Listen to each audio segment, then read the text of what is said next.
విష్ణుమూర్తి విగ్రహానికి సంబంధించి పూర్తిగా ఈ విగ్రహాన్ని చెక్కిన విధానం గురించి మనకు పూర్తిగా ఈ విగ్రహానికి సంబంధించిన విశేషాలు తెలియజేయడానికి డాక్టర్ నల్లంతిహల్ లక్ష్మీ నరసింహాచార్యులు గారు మనతో పాటు ఉన్నారు. ఒక్కసారి వారి మాటల్లోనే తెలుసుకునే ప్రయత్నం చేద్దాం.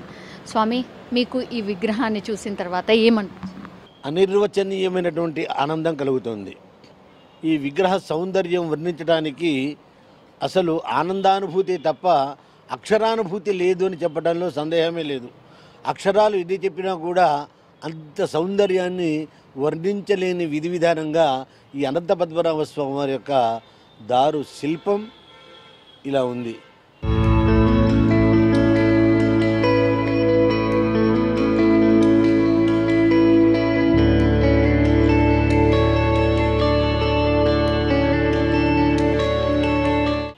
ఏ స్వర్గలోకపు మయబ్రహ్మను భూలోకంలో పుట్టి చెదలవాడ వంశస్థులు చెదలపట్టని వంశం ఆ వంశంలో తిరుపతిరావు గారు, వారి యొక్క కుమారుడు శరశ్చంద్రబాబు గారు, వారి మనవడు కిరణ్ గారు, ఇలా వంశపారంపర్యంగా పూర్వజన్మలో తపస్సు చేసి సుమారుగా 6 తరాల నుంచి కూడా ఈ విధమైనటువంటి సేవలు చేస్తూ ప్రపంచ ప్రసిద్ధి చెందినటువంటి కళాకారులు. ఇలాంటి కళాహృదయంతో లోకోత్తరమైనటువంటి చరిత్ర సృష్టించుకోవాలి, మన కీర్తి ఆచంద్ర తారార్కం పరిఢవిల్లాలి అనేటువంటి సత్య సంకల్పం ద్వారా సుమారుగా కొన్ని వేల సంవత్సరాల 1400 సంవత్సరాల దారు వృక్షాన్ని వారు సేకరించి ఈ అనంత పద్మనాభ స్వామి వారి యొక్క దివ్య విగ్రహాన్ని వారు నిర్మాణం చేసి ఉన్నారు.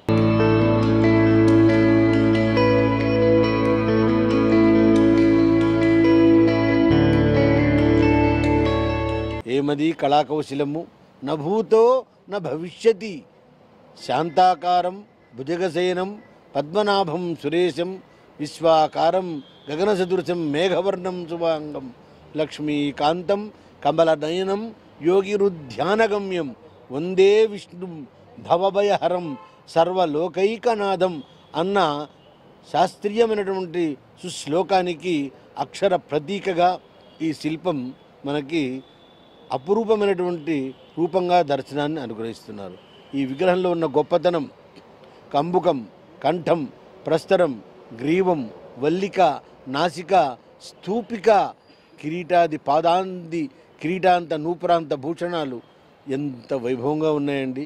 సాక్షాత్తుగా ఆ స్వర్గలోకంలో విష్ణుమూర్తి యొక్క సాక్షాన్ మన్మథ అన్న అక్షరానికి దారు స్వరూపం ఈ స్వరూపం.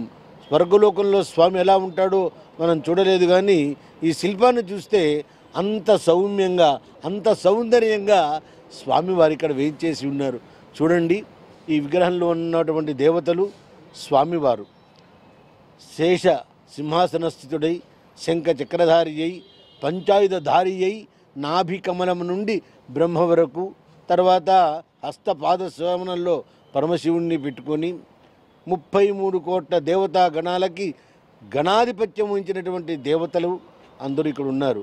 12 మంది రుద్రులు, 12 మంది శివులు, 12 మంది సూర్యులు, 8 మంది అష్టవసువులు, 2 అశ్విని దేవతలు, వారందరూ కూడా ఈ రూపంలో కనిపిస్తారు. అక్కడ శ్రీదేవి, భూదేవి, గరుడ, గంధర్వ, కిన్నర, యక్ష, కిన్నర, కింపురుషురాదులందరూ కూడా మనకి ఈ శిల్పంలో మనకి దర్శనం ఇస్తూ ఉంటుంటారు. అలాగనే దేవ్య సహస్ర అని చెప్పి గోదాదేవి, నీలాదేవి, దేవ్య సహస్ర పరివేష్టితుడైన స్వామి వారి పాదనం సేవ చేస్తూ ఉంటుంటే ఆ శిల్పంలో మనకి దర్శనం ఇస్తూ ఉంటుంటారు.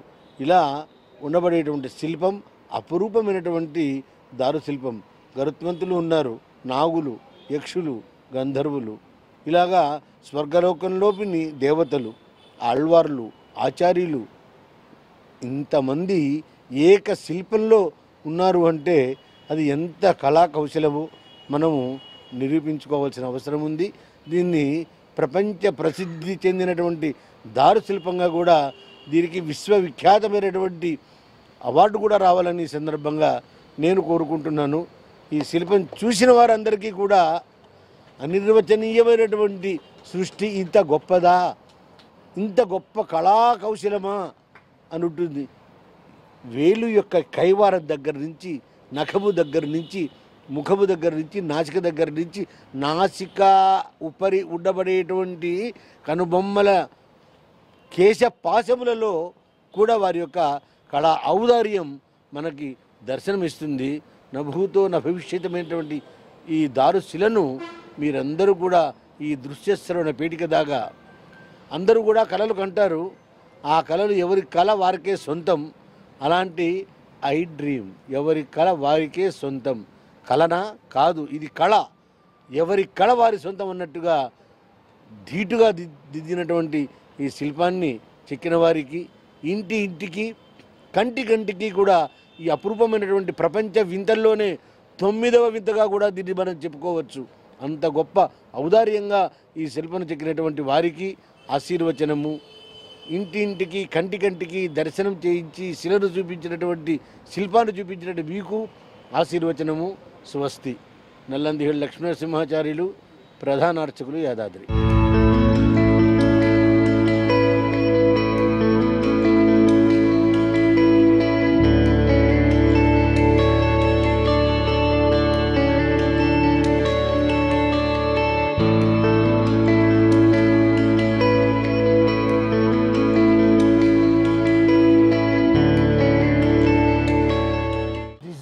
లేక రూప చిత్రము, ఒక పట్టు ధోతి ఎలా ఉంటుందో అలా ధోతి తెచ్చారు చూడండి.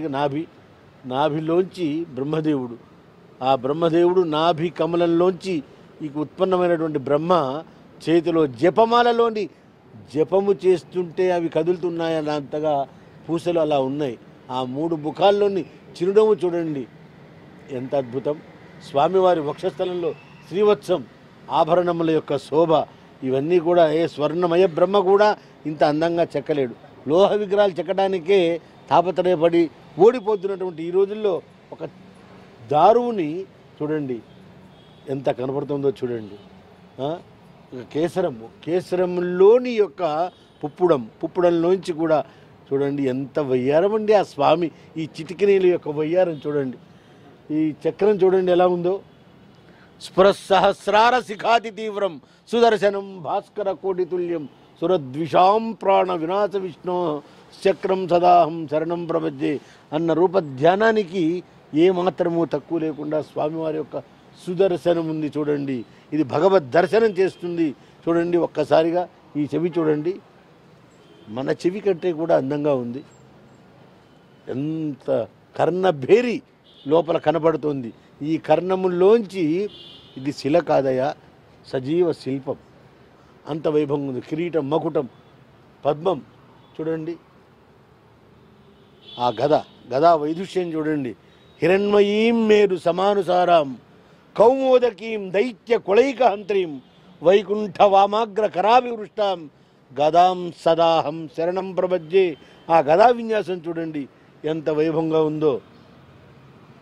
స్వామి తం విష్ణోర్ముఖోత్త నిలపూరితస్య యస్యర్ధ నిర్దానవదర్పహంతాం తం పాంచజన్యం శశికోటి శుభ్రం శంఖం సదాహం శరణం ప్రపద్యే. ఆ శంఖ వైభవం చూడండి. దానిలోంచి ఈ ప్రాణాయామ ప్రక్రియ, యోగ సాధన అంతా కూడా ఒక్కసారిగా ప్రస్ఫుటమై ఈ వాయువులు ఏవైతే ఉన్నాయో, ఈ వాయువు ఎన్ని రకాలుగా ఉంటుందండి. ఏదో మనం ఊపిరి పీల్చే వాయువా, లేకపోతే ప్రపంచంలో ఇప్పుడు విస్తరిన వాయువా? 10 రకాల వాయువులకు ప్రతీకంగా ఉంది, అది ప్రతీకగా ఉంది. ఏం వాయువులు? నాగ, కూర్మ, కృకర, దేవదత్త, ధనంజయాది 10 విధ వాయువులు. ప్రాణ, అపాన, వ్యాన, ఉదాన, సమాన, నాగ, కూర్మ, కృకర, దేవదత్త, దయ, ధనంజయ అనేటువంటి వాయువులు ఆ శంఖంలోంచి వస్తున్నాయి. ఎక్కడి నుంచి వస్తాయి? దారు శిల్ప కదా, దానికి ప్రాణం లేదు కదా అంటే ఇప్పుడున్న గాలి దానికి తాకి దానిలోంచి బయటకు వస్తుంది కదా. అంత శిల్పాకృతి చూడండి, స్వామి వయ్యారం చూడండి, ఆ చేతికి ఉన్నటువంటి కంకణ వైభవం చూడండి ఎంత అపురూపంగా ఉందో చూడండి. ఖడ్గదారులైనటువంటి రాక్షసులు బ్రహ్మ సృష్టికి ఎక్కడ అడ్డుపడతారో ఆ అడ్డుపడితే కూడా ఆ పద్మరేఖ కింజల్క సదృశం విశ్వమోహనమై ప్రపంచంలోని చిరునవ్వులన్నీ ఏకీకృతం చేస్తే ఎంత అందంగా ఉంటాయో అంత అందంగా పద్మం, ఆ విశ్వమోహన శక్తి ఆ పద్మంలో ఉంది. మరియు స్వామివారు చూడండి, ఈ పద్మంలో ఆ పద్మం మనకు కనపడుతుంది. అమ్మ చూడండి, ఈ అనంతుడి యొక్క పులుసులు చూడండి ఎలా ఉన్నాయో. నారదుడు, తుంబురుడు, ఋషులు, దేవతలు, ఇంత గొప్పని శిల్పం కారణ జన్ములైతేనే సృష్టి చేస్తారు. ఆ సృష్టిలో సఫలీకృతమవుతారు. సఫలీకృతమైనటువంటి ఈ జన్మలో చరితార్థ పురుషులు చదలవాడ వంశస్థులైనటువంటి శ్రీనివాసరావు గారు అయ్యా, వారు జీవన వికాసంలో సంసార యోగాన్ని కూడా మర్చిపోయి ఈ 1400 సంవత్సరాల చెట్టును నేను సేకరించాలి అని చెప్పి బర్మా దేశానికి వెళ్ళి తపస్సు చేసి 3 సంవత్సరాల పోరాటం చేసి సంసార యోగాన్ని కూడా మర్చిపోయి పిల్లల్ని అందరినీ మర్చిపోయి దాన్ని సేకరించి దాన్ని పర్మిషన్లు తీసుకోవడానికంటే మహాప్రయాసపడి ఒక స్థాయిలో ఒక ఋషిలాగా తపస్సు చేసి దాన్ని ఇక్కడ తెప్పించుకోవడానికి మహాభయంకరమైన కరోనా పరిస్థితి. ఆ పరిస్థితుల్లో కూడా ఇంత వృక్షాన్ని అక్కడ కొంచెం తెప్పించుకొని కోసిస్తామన్నారు. వాళ్ళు కొయ్యకూడదని నా గుండెకాయ కోసుకోండి కానీ శిల్పాన్ని కొయ్యకండి అన్నారు, దారును కొయ్యకండి అన్నారు. అలాగా వాళ్ళని మెప్పించి ఒప్పించి ఇది ప్రపంచ వింతల్లో 9వ వింతగా చేర్చే రకంగా దీన్ని తీర్చిదిద్దారు. అది మా భావన తల్లి. ఇంకా వర్ణించాలంటే ఎంతైనా వర్ణించవచ్చు. చూడండి, అక్కడ ఉండబడేటువంటి అనంతుడి యొక్క ముఖము, క్రోధము, ఒక ముఖం చూస్తుంటే క్రోధం, ఒక విభ్రమం, ఒక సంభ్రమం, ఒక ఆశ్చర్యం, ఒక శాంతం. చూడండి, ఇక్కడ అనంతో వామకటక యజ్ఞసూత్రంతో వాసుకి ఉరసిన్యస్త కర్కోటకం గుజకస్తు బుళాంతరే అన్నట్టుగా ఆ గరుత్మంతుడు ఉన్నాడు. చూడండి ఇక్కడ ఎంత వైభవంగా ఉన్నాడు. దీనిలో కూడా 8 నాగపాములు ఉన్నాయండి. కాబట్టి చూడండి, దీనిలో 8 పాములు ఉన్నాయి ఇక్కడ. చూడండి, ఉరసిన్యస్త కర్కోటం గుళికస్తు భుజాంతరే ఆగమశాస్త్ర ప్రమాణానికి ఏ మాత్రము తక్కువ లేకుండా అహర్నిశము తపస్సు చేసి సాధించినటువంటి శిల. చూడండి, ఈ వీణ మహతి, ఈ వీణ 8 వీణలు ఉన్నాయి మనకి. ఏదో మనం వాయించే ఒక వీణ ఒక్క మాత్రమే తెలుసు మనకి, కానీ ఈ శిల్పంలో 8 వీణలు ఉన్నాయి. మత్త కోకిల, మహతి, కచ్చపి అనేటువంటి వీణలు ఉన్నాయి. ఇవన్నీ కూడా ఒక్కొక్క దేవత కైవసం చేసుకుంది క్షీరసాగర మదనంలో. వాటిని అపురూపమైనటువంటి 1000 సంవత్సరాల తర్వాత కూడా మహతి అనే వీణ ఎట్లా ఉంటుంది, కచ్చపి అనేటువంటి వీణ ఎట్లా ఉంటుందో తెలియజెప్పడానికి ఈ రూపసాదృశ్యంగా ఈ మహాశిల్పాన్ని ప్రపంచమే రక్షించుకోవాలి.